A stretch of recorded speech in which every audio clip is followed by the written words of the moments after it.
So according to the decision, the principal reason for the appellate court's disposition finding a registrable title for respondent is her and her predecessors in interests, open, continuous, and exclusive occupation of the subject property for more than 30 years. So that is the basis of the Court of Appeals decision. So in that case, it was explained that that is not a winning argument. Okay, so the Court of Appeals, however, and other cases cited by the Court of Appeals are not winning cards for the respondent for the simple reason that in said cases, the disposable and alienable nature of the land sought to be registered was established or at least not put in issue. So wala ma-appeal ang iyang disposable and alienable nature of the land sought to be registered. Wala siya ma-put in issue.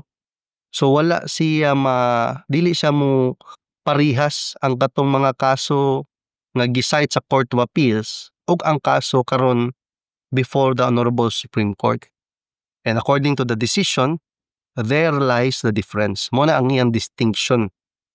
So here, the respondent never presented the required certification from the proper government agency or official proclamation.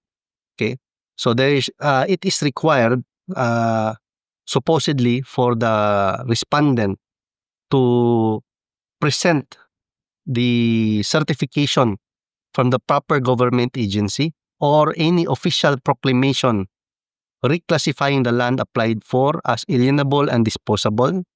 Matters of land classification or reclassification cannot be assumed. Okay, so ang point diri is dapat naadyoy proof, na evidence nga naay official proclamation. Kay nung mo sa tong previous episode where we discussed the importance of a positive act from the government declassifying or releasing or reclassifying a certain part, a certain portion sa yuta sa gobyerno from timberland or forest land, i-reclassify or i-declassify or iyan ang i-release from being a forest land and convert it or place it or reclassify it as alienable and disposable agricultural land.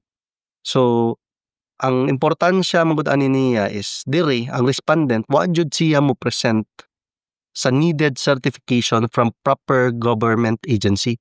Certification ba nga alienable and disposable ang yuta, or the respondent should have presented an official proclamation. Okay, a proclamation mo na yung positive act of the government, official proclamation reclassifying the land applied for as alienable and disposable.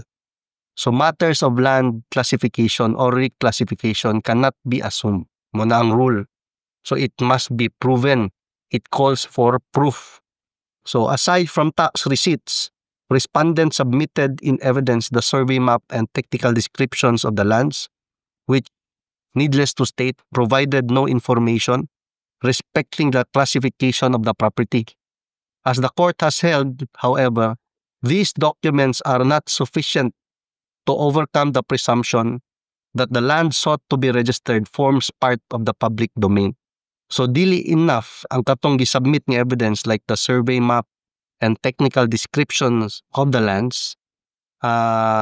Kay unsay point, ang sa katugod nga mapa, ang survey map ug technical description, di man gud mo makita dito ang classification of the property, whether it forms part of the alienable and disposable part sa yuta sa gobyerno or ma-appeal pa siya sa yuta sa gobyerno nga forest lands or timberland or mineral lands.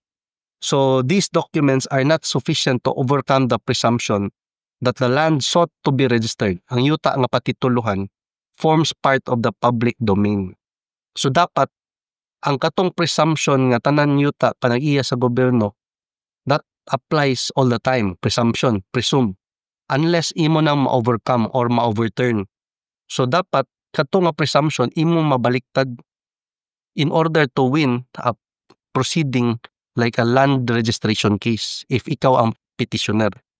So if ikaw ang applicant for title, you must be able to prove with sufficient evidence to overcome the presumption that the land sought to be registered forms part of the public domain. Okay?